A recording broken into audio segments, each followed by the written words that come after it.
selamat sore teman-teman di rumah. Kembali lagi bersama saya Nagila Nuria Zahra di acara Ngarumpi bareng Ramadan Eksis dan Taat. Sebelumnya kita kedatangan tamu nih. Halo Bapak. Halo. Boleh perkenalkan diri dulu deh Pak. Oke. Bismillahirrahmanirrahim. Perkenalkan nama bapak saya Bisri Zainul Mukti. Baik Bapak. Terima kasih. Gimana sih Pak kabarnya? Kita undang ke sini. Alhamdulillah baik. Baik Bapak. Untuk kali ini kita mau sedikit bincang-bincang nih mengenai pergaulan bebas. Oke. Sebelum ke topiknya, boleh nggak sih menurut Bapak apa itu pergaulan bebas dan gimana sih pergaulan bebas di dalam pandangan Islam? Sebelumnya saya ucapkan terima kasih kepada tim yang telah mengundang saya ke sini. Semoga dalam acara ngabaret ini kita semua ada dalam lindungan dan diberi keberkahan oleh Allah Subhanahu wa Ta'ala. Oke, terkait pandangan pergaulan bebas ya. Iya. Pergaulan ini secara tidak langsung berkaitan dengan yang namanya etika. Yang mana etika itu adalah suatu ilmu yang memiliki fungsi, gitu kan? Yang mana fungsi ini seseorang dapat membedakan mana yang boleh dan yang tidak boleh dilakukan. Lebih ke perilaku lah ya, lebih ke perilaku seperti itu. Nah, dalam pandangan Islam yang diistilahkan dalam pergaulan bebas itu yaitu ikhtilat. Apa itu ikhtilat? Ikhtilat itu secara istilah bisa dikatakan sebagai percampuran antara laki-laki dan perempuan, seperti itu. Dan dalam Islam sendiri, karena Islam merupakan agama yang sempurna, yang mengatur hampir semua tatanan, bukan hampir, yang mengatur semua tatanan aspek dalam berkehidupan sehari-hari. Nah, disebutkan juga dalam sebuah hadis bahwasanya yang dinamakan etika itu yang diriwayatkan oleh hadis Ibnu Abu Daud, maaf koreksi kalau salah ya, tempatkanlah manusia pada tempatnya.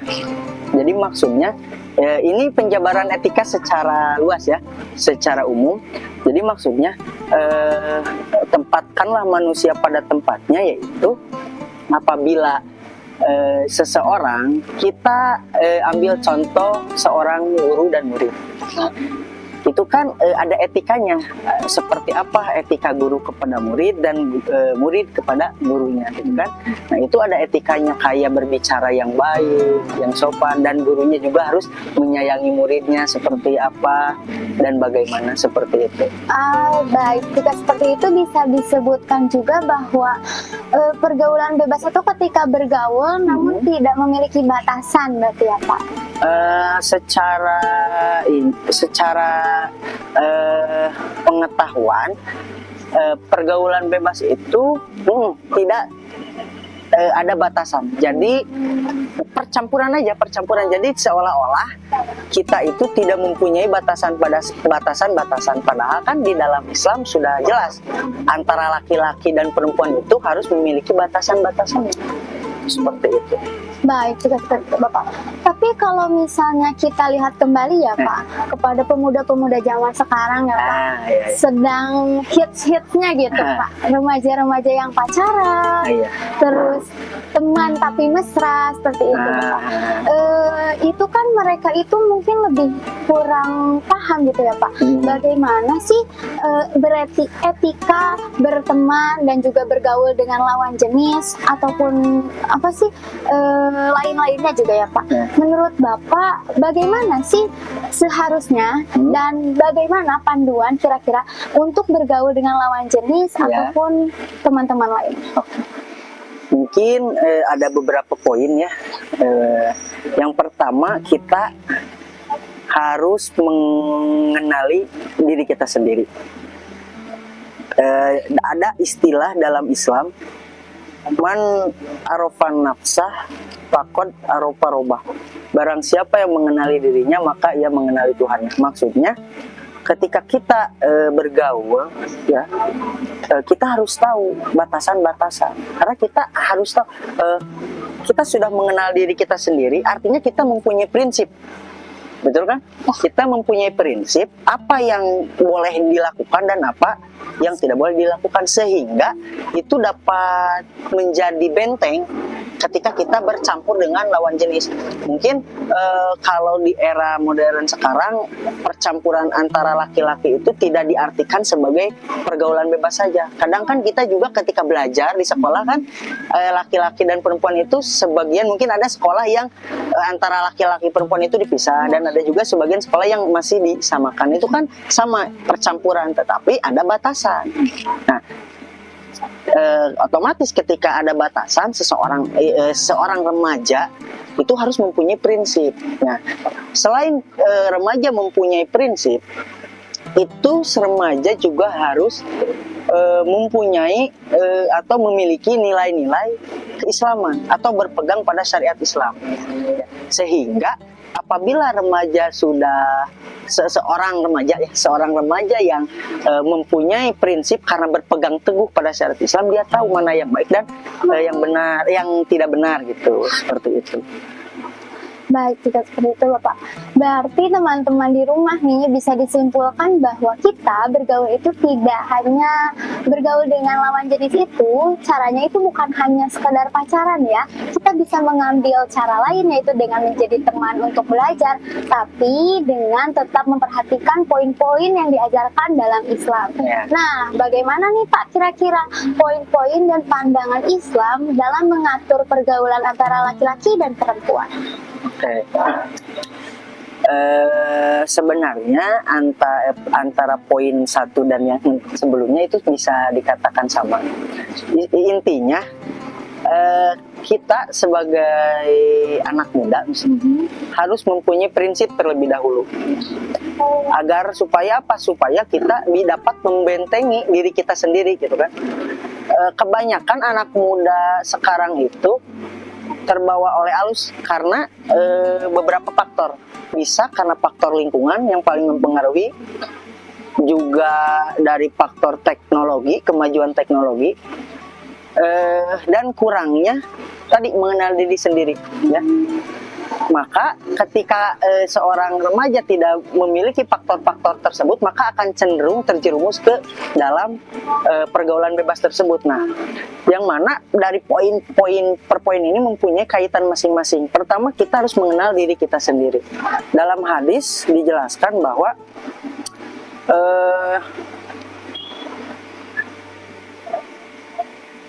seseorang yang mengintrospeksi dirinya sebelum dirinya dihisab, ya, lalu maka Allah akan memberikannya taufik, ya, akan memberikannya taufik seperti itu. Nah, lalu dia akan diberikan, lalu dia akan berbuat amal soleh. Nah, ya, dia akan berbuat amal soleh sebelum kematiannya. Nah, jadi kita harus mengintrospeksi diri kita sendiri dulu. Nah, oh ini tuh gak boleh ya. Misalkan karena tadi kan ada batasan-batasan. Jangan sampai ketika kita belajar kita sampai mepet-mepet nih, karena anak sekarang kan suka agak mepet-mepet dikit gitu kan.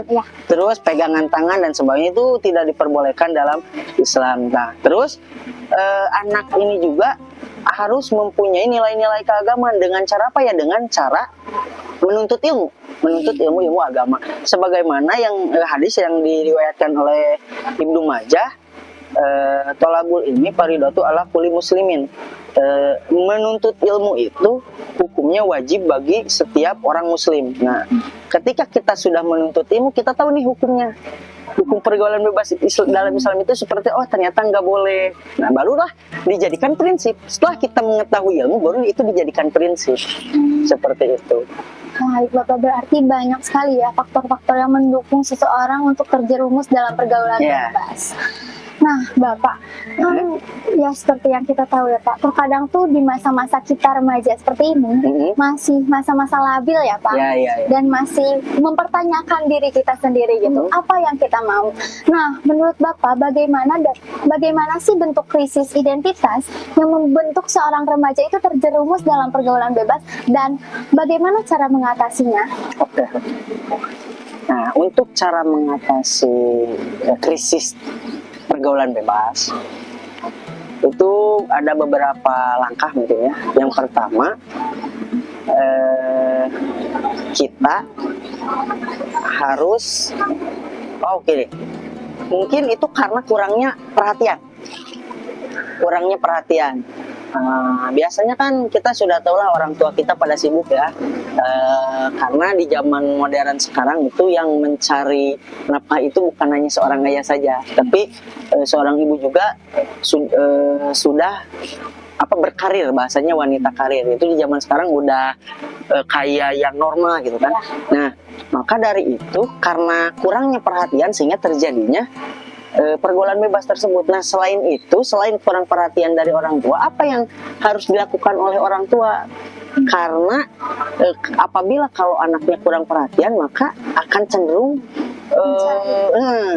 akan cenderung seperti itu. Nah, makanya si orang tua itu harus mendidik anaknya. Mendidik itu kan bisa dengan disekolahkan, dipesantrenkan, dan sebagainya, karena dalam konsep Islam yang dinamakan orang tua itu bukan hanya orang tua kandung, tapi seorang guru juga bisa dikatakan orang tua. Kalau orang tua kandung itu orang tua yang menafkahi, bahasanya seperti itu, dan kalau guru itu orang tua yang membimbing di dalam kegiatan-kegiatan kerohanian seperti itu. Nah, sehingga apabila dapat diatasi dengan cara tersebut, insya Allah si anak itu tidak akan terjerumus ke dalam krisis itu. Seperti itu. Ada lagi? Nah, menurut saya ya, mungkin untuk teman-teman di rumah yang merasa kurang juga kasih sayang mungkin ya Pak, mungkin sebaiknya kalian lihat dulu ke diri kita sendiri. Sebenarnya kasih sayang itu sangat luas, hanya dari orang tua, kita bisa mencari dari sekitar kita, bukan hanya dari pacar, kita bisa mendapatkan dari teman ya Pak. Nah, dari guru juga, karena guru kita juga sebagian dari orang tua kita, betul. Nah, Bapak, tapi kan tadi kita sudah menjelaskan bahwa krisis identitas, terus berarti salah satu cara untuk menyayangi diri sendiri itu dengan cara kita mengenal diri kita sendiri juga. Berarti sangat penting juga teman-teman, bagaimana kita mengenal diri kita sendiri, bagaimana kita menyayangi diri kita sendiri, betul ya Pak? Wah, Masya Allah, saya jadi semakin sadar gitu bahwa Allah itu datang untuk memeluk kita dengan cara memberikan aturan-aturan yang sangat indah ya Pak. Wah, Masya Allah. Nah, untuk bagaimana nih, kadang mungkin untuk pacaran gitu ya Pak, susah banget Pak. Mungkin masih banyak anak-anak yang menyepelekan sebagaimana dilarang apa sih gitu pacaran dalam Islam. Menurut Bapak sendiri bagaimana?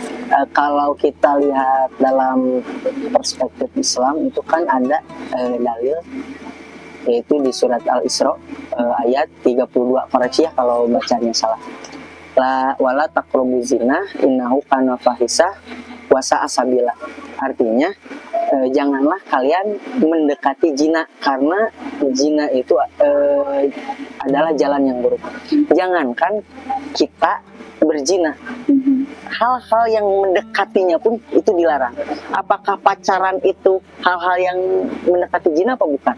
Iya, mendekati. Benar kan? Iya. Nah, secara pandangan konsep Islam bahwa pacaran itu dilarang.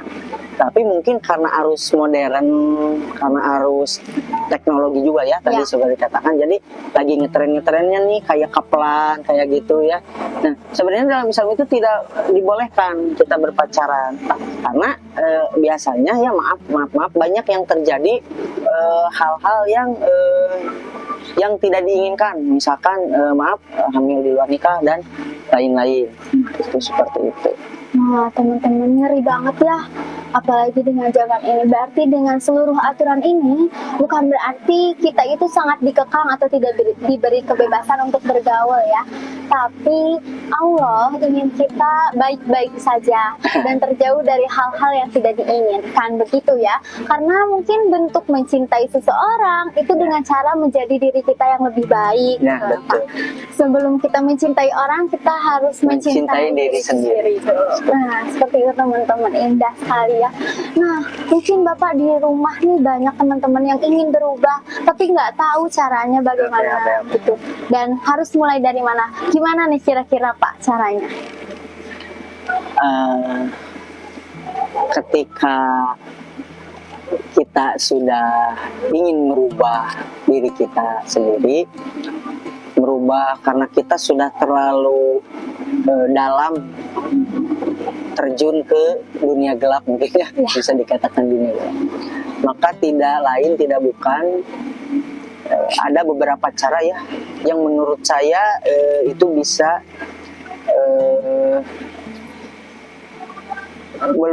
meninggalkan kita dari perbuatan pergaulan bebas. Adapun cara yang mungkin dari umum dulu ya, mungkin cara yang lebih umum kita bisa dengan cara menyibukkan diri kita sendiri. Karena ketika kita memiliki kesibukan, otomatis kita itu tidak ada kesempatan untuk berkomunikasi dengan lawan jenis.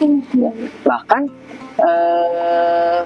seorang siswa saya ketika belajar, kalau misalkan banyak tugas, jangankan membalas chatting dari pacar, benar kan? Ditanya sama teman sebangku juga, diam dulu, ini masih banyak tugas, itu kan seperti itu. Nah, mungkin bisa dengan cara menyibukkan diri sendiri. Ya, menyibukkan diri sendiri itu ke hal-hal yang positif ya, ke hal yang positif. Jangan sampai kita meninggalkan pergaulan bebas, tapi kita malah masuk dunia gelap di yang lainnya. Jangan sampai, tapi menyibukkan diri sendiri itu dengan kita beraktivitas dan ke arah hal-hal yang positif. Bisa kita olahraga, ya, bisa kita baca-baca buku, itu kan lebih bermanfaat gitu kan, nambah-nambah ilmu juga bagi kita.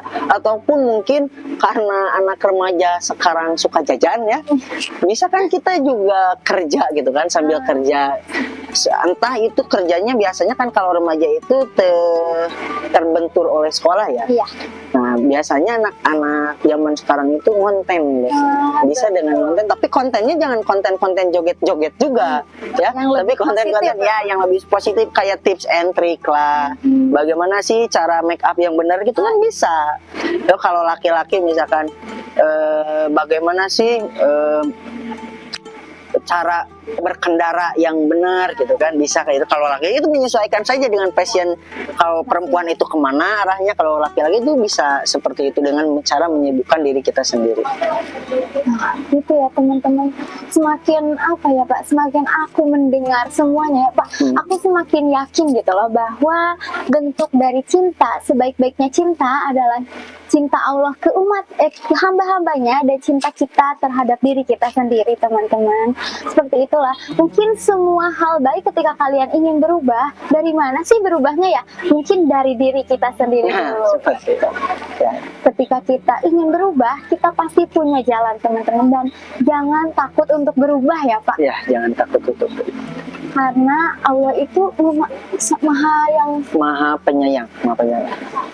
Gini, kalau misalkan kita takut untuk berubah, maka sampai kapanpun kita akan terus seperti itu. Karena kan dalam Quran sendiri Allah menyebutkan bahwa ketika suatu kaum ingin berubah, maka kaum itu harus merubahnya sendiri. Bukannya Allah tidak mengabulkan dia, tapi harus ada usaha terlebih dahulu. Bagaimana seorang ayah akan mendapatkan uang apabila dia hanya berdiam diri di rumah? Nah, otomatis kan logikanya kita harus pergi dulu. Kalau misalkan berjualan, kita harus keluar dari rumah. Nah, jangan takut. Jadi konsepnya jangan takut untuk berubah. Mungkin memang tidak mudah. Biasanya kan kalau kita gaul dengan orang-orang yang seperti itu, karena kan tadi lingkungan juga mempengaruhi kan. Iya. Kalau dulu saya karena kebetulan ketika SMA itu jurusannya kan sosial, Iya. dan saya sangat suka ilmu sosiologi. Nah, kata guru saya, lingkungan itu mempengaruhi proses perkembangan pada diri seseorang 70%. Nah, 30%-nya itu lebih ke diri kita sendiri. Bisa saja misalkan ada satu orang nih, orang ini itu karena pada awalnya dia sudah mempunyai prinsip yang kuat, keimanan yang kuat, lalu dia join lah sama orang-orang yang seperti itu. Nah, kalau misalkan orang yang tidak mempunyai dasar pagar, itu akan mudah terbawa arus. Nah, makanya itu yang 30%-nya itu kalau misalkan kita sudah percaya diri, karena urang mah gawe jeung sawe, jadi gitu kan. Nah, asalkan apa? Asalkan kita mempunyai benteng dulu. Gitu kan? Kita mempunyai benteng dengan berpegangan pada syariat. Nah, sehingga kita tidak takut. Kita mau bergaul dengan orang yang seperti apapun, kita sudah punya batasan. Oh, ini nggak boleh, ini boleh. Dan kita harus berani mengatakan tidak apabila ada seseorang yang mengajak. Misalkan, yuk, misalkan kita clubbing, kita happy-happy, kita minum-minum, kita main perempuan, kita harus berani katakan tidak. Nah, bergaul boleh. Karena logikanya gini, kalau misalkan seseorang yang alim itu bergaul dengan orang yang alim, maka siapa yang akan memperhatikan orang yang seperti itu? Iya. Nah, otomatis ketika kita bergaul itu dengan siapa saja nggak apa-apa, ya, asalkan kita mempunyai batasan benteng itu, sehingga kita tahu, oh ini boleh nih, ini enggak. Dan juga saya punya pengalaman, tapi bukan dari saya. Ya. Pengalaman dulu ketika saya kuliah di UIN. Saya punya dosen. Karena kebetulan dosen saya itu suka pulang malam. Ya. Dan setiap beliau pulang, itu di komplek rumahnya itu suka ada yang minum-minum ya, kayak yang seperti itu ya. Nah, apa yang dilakukan dosen saya? Dia tidak melarang mereka. Justru beliau kayak bukan memfasilitasi juga, jadi kayak ngasih gitu, kayak ngasih, ini buat makan, ini buat kalian ngerokok, ini buat kalian minum, misalkan seperti itu. Nah, lama kelamaan orang-orang yang biasa ngumpul di sana itu jadi nggak ada. Ketika dosen saya, kok ini udah nggak ada ya, orang lain kemana? Padahal dosen saya itu udah bawa gorengan lah, bawa apalah, karena sudah biasa setiap hari seperti itu. Lalu bertanya lah pada satpam yang berjaga gitu kan, di komplek di komplek, ada apa Pak? Apakah mereka bikin keributan? Oh tidak, saya cuma pengen nanya kemana mereka sekarang, kok nggak ada, jadi agak sepi gitu. Iya. Jadi komplek ini agak sepi, biasanya kan rame gitu kan, jadi agak sepi. Ternyata kata Pak Satpam, oh Pak, sebagian orang dari mereka ada yang udah hijrah lah, ada yang udah kerja lah, dan istilahnya lebih menyibukkan diri sendiri yang tadi seperti itu. Insya Allah. Teman-teman, aku benar-benar tersentuh banget loh Kak dengan ceritanya. Karena kalian, sejauh apapun kalian sudah tenggelam, tidak pernah ada kata terlambat untuk betul, berubah. betul. Mungkin lebih baik terlambat berubah daripada tidak sama sekali. Betul. Memang pasti banyak cemoohan ya. Misalkan karena istilah trending di anak-anak sekarang itu kan, misalkan kita ambil contoh seperti kan, kita mau sholat nih. Iya. Terus kita ngajak ke teman kita, ayo sholat yuk, so suci lu. Ya. Nah, istilah-istilah itu jangan dihiraukan. Memang kita itu harus agak sedikit bersabar gitu kan. Nah, pasti ketika orang yang ingin berhijrah atau kita ingin keluar dari dunia gelap, itu pasti ada rintangan. Baik cemoohan dari teman kita yang kita sama-sama terjerumus, ataupun dari pandangan-pandangan orang. Karena kan, itu mah cari muka. Kita harus sabar dengan istilah-istilah yang seperti itu. Memang tidak mudah kita untuk berubah gitu. Tapi setelah banyaknya ujian itu pasti ada bayaran yang Ada bayaran yang setimpal pasti. Masya Allah, teman-teman. Kan ada istilah apa yang kita tanam itu yang kita tuai. Jadi ketika kita menanam suatu nilai kebaikan di dalam hati, maka Allah tidak mungkin membayarnya dengan kegagalan ya atau kehampaan. Pasti Allah akan membayar dengan hasil yang seindah apa yang kita inginkan gitu kan. Cuman memang kita harus agak sedikit bersabar dalam prosesnya. Karena kan istilahnya jalanan pun tidak semua mulus. Ada kalanya kita menemui jalan-jalan yang bolong-bolong gitu kan. Itu anggap itu adalah ujian dalam hidup kita. Karena semakin banyak orang diuji, berarti semakin diangkat derajatnya oleh Allah, seperti itu.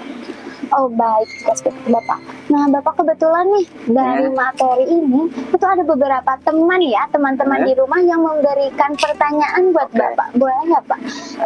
Ada satu pertanyaan nih karena di sini pengirimnya dianonimuskan ya Pak. Jadi kita nggak akan sebutin nama teman-teman ya. Ada satu pertanyaan, katanya gini Pak.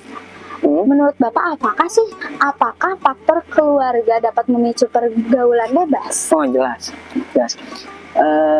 Mungkin banyak tidak saya sebutkan ya barusan mungkin ketika seorang remaja terjerumus ke dalam pergaulan bebas pasti itu ada alasannya ya. Saya tidak bisa menyebutkan orangnya. Saya punya teman dia itu istilahnya broken home lah ya. Karena mungkin orang tuanya yang sudah berpisah sehingga kurangnya perhatian tadi. Nah, setelah dia mengalami hal-hal yang istilahnya mungkin karena orang-orang yang broken home itu terlalu berlarut-larut ya biasanya karena kesedihan, kurangnya perhatian dari orang tua. Apalagi kalau biasanya orang tuanya nikah lagi gitu kan, biasanya suka bukan terlantar sih, itu lebih sadis ya bahasanya terlantar, tapi tidak terlalu keperhatiin gitu ya. Nah, otomatis faktor keluarga itu sangat mempengaruhi, sangat mempengaruhi. Makanya Bapak tadi bilang bahwa kalau misalkan kita sebagai orang tua memiliki tanggung jawab yang baik terhadap anak, kita menyadari peran kita sebagai orang tua, maka kita harus memberikan jaminan kepada anak kita. Apabila kita berhubungan dengan konteks sikap perilaku dalam pergaulan ini, maka kita harus membekali anak kita ilmu-ilmu agama. Nah, mungkin gini, orang tua ada yang bilang saya tidak pandai dalam ilmu agama, maka orang tua itu kalau dirinya merasa bahwa tidak pandai dalam ilmu agama, maka didiklah anak itu ke suatu lembaga pendidikan, entah itu pesantren atau madrasah. Itu juga kan ada bentuk dari tanggung jawab orang tua juga. Nah, jadi secara tidak langsung mungkin efek dampak pergaulan bebas itu sendiri kan ada dari eksternal juga internal. Nah, mungkin itu salah satunya orang tua. Ya, benar. Perhatian orang tua itu benar sangat mempengaruhi. Jadi buat semua orang tua, tolong perhatiin anak-anaknya. Memang kalian sibuk dalam hal urusan duniawi, tapi kita juga punya tanggung jawab moral terhadap anak-anak kita.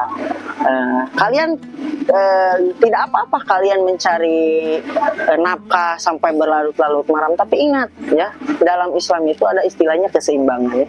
Nah, kita juga tidak boleh menelantarkan anak kita karena itu tanggung jawab bagi kita.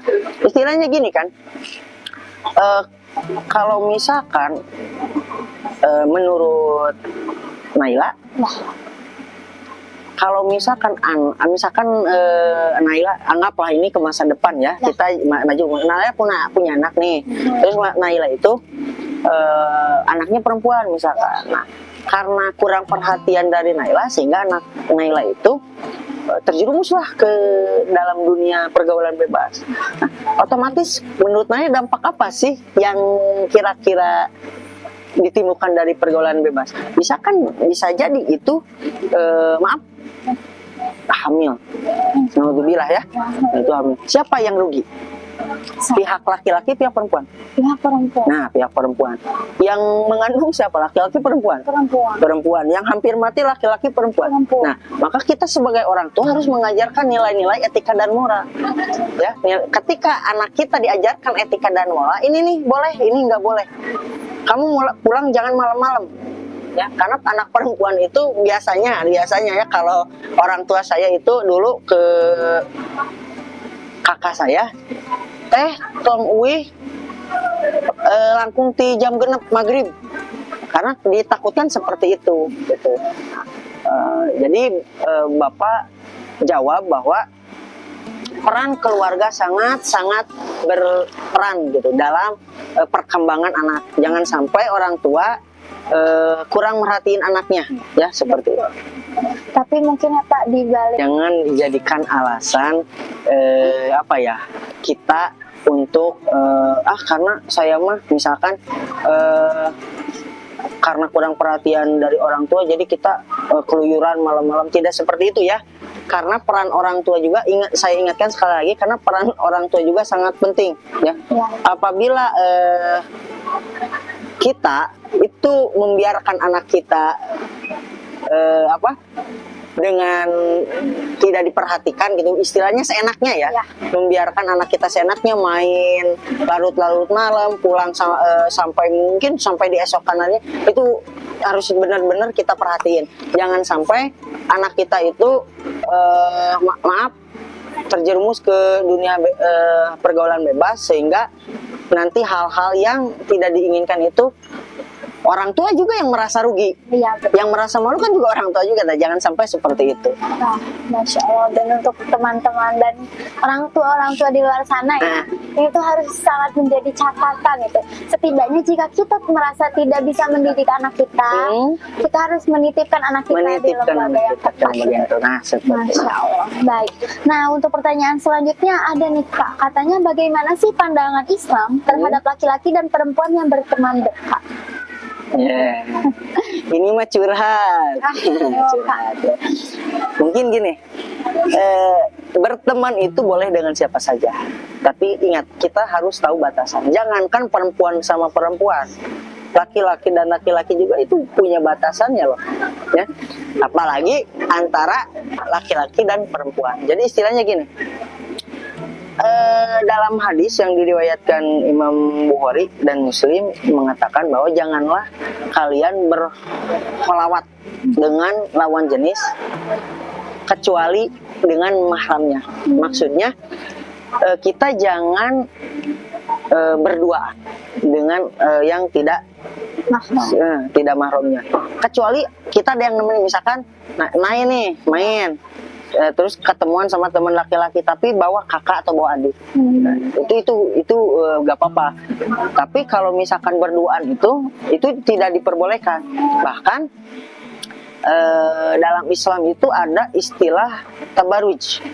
Nah, apa itu tabaruj? Tabaruj itu kalau mungkin sekarang itu, maaf ya, mungkin ini agak sedikit menyindir bagi kaum perempuan.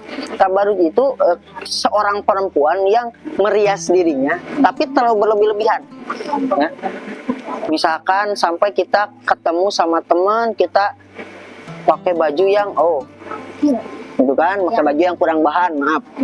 Terus kita berdandan pakai minyak wangi berlebihan, pakai make up yang berlebihan. Padahal yang seharusnya kita berdandan berlebihan itu bukan kita mau ketemu pacar, tapi ketika kita ingin ibadah dengan Allah. Nah itu makanya kan pakai wangi-wangian kita sebelum sholat itu kan hal yang dianjurkan. Makanya dalam istilah kita berteman dengan lawan jenis itu tidak apa-apa, tapi ingat dengan batasan-batasan. Istilahnya gini, batasan-batasan tersebut kan bisa dengan cara perempuan itu tidak boleh bertabaruj, tadi berdandan berlebihan. Selain tabaruj juga menghindari tempat-tempat subhat. Tempat-tempat subhat itu tempat-tempat sepi lah, gelap, sepi, seperti itu. Terus juga selain itu kita harus saling menjaga pandangan. Menjaga pandangan itu kan dalam Islam itu seharusnya ketika kita bertemu dengan lawan jenis kita itu kita harus saling menundukkan kepala kita masing-masing. Jangan sampai kita bertatap karena awal mula nafsu itu datang itu karena dari mata, ya, sehingga nanti terangsang gitu kan. Makanya nih buat perempuan nih ya, jangan sampai kalian itu tidak berpakaian. Saya udah menutup aurat saya, berpakaian, sudah pakai ini juga misalkannya celana. Tapi maaf, zaman sekarang itu celana pakai, baju pakai, tapi terlihat tonjolan-tonjolan tersebut. Nah itu sama saja dengan telanjang ya. Makanya diperhatikan lagi, jangan sampai kita berpakaian tapi masih terlihat anggota-anggota tubuh wanita itu tidak boleh. Makanya karena kan aurat perempuan itu kan seluruh tubuh kecuali wajah dan tangan. Jadi kita harus menutup aurat kita itu dengan pakaian-pakaian jika kayak gamis lah. Itu kalau di perempuan apa pakaian apa? Kayak gamis itu. Iya, abaya gitu. Nah, kayak kebaya gitu. Jangan sampai ya ngetat-ngetat lah ya. Jangan sampai seperti itu. Baiklah. Masya Allah teman-teman, dari semua yang Ustadz Basri berikan ya, ucapkan, kita bisa tahu bahwa Islam itu menjaga seluruh hambanya dan seluruh pengikutnya untuk menjadi lebih aman gitu ya, dan lebih nyaman. Selain itu yang bisa kita dapatkan adalah berteman itu tidak dilarang dalam Islam, namun setiap aturan dan setiap etika itu selalu diatur dalam Islam karena Allah tidak akan membiarkan hambanya begitu saja. Ya. Nah, dan dengan segala aturan itu tuh bentuk dari kepedulian Allah terhadap hamba-hambanya ya teman-teman. Dan catatan kembali nih untuk para orang tua ya, itu adalah moral seorang anak itu adalah tanggung jawab orang tua. Namun kesadaran diri adalah tanggung jawab diri sendiri. Jadi kita tidak boleh hanya menyalahkan sekitar ya Pak, tapi kita juga harus berfokus pada diri kita sendiri. Pintu dan kesempatan kita untuk berubah itu luas teman-teman, dan jangan pernah takut untuk memulai perubahan karena lebih baik terlambat daripada tidak sama sekali. Masya Allah teman-teman, terima kasih Bapak untuk semua materinya. Mohon maaf dan teman-teman di rumah, terima kasih sudah menemani kami berbincang mengenai pergaulan bebas. Sekian dari saya, mohon maaf bila ada kesalahan kata. Wabillahi taufiq wal hidayah. Wassalamualaikum warahmatullahi wabarakatuh. Waalaikumsalam.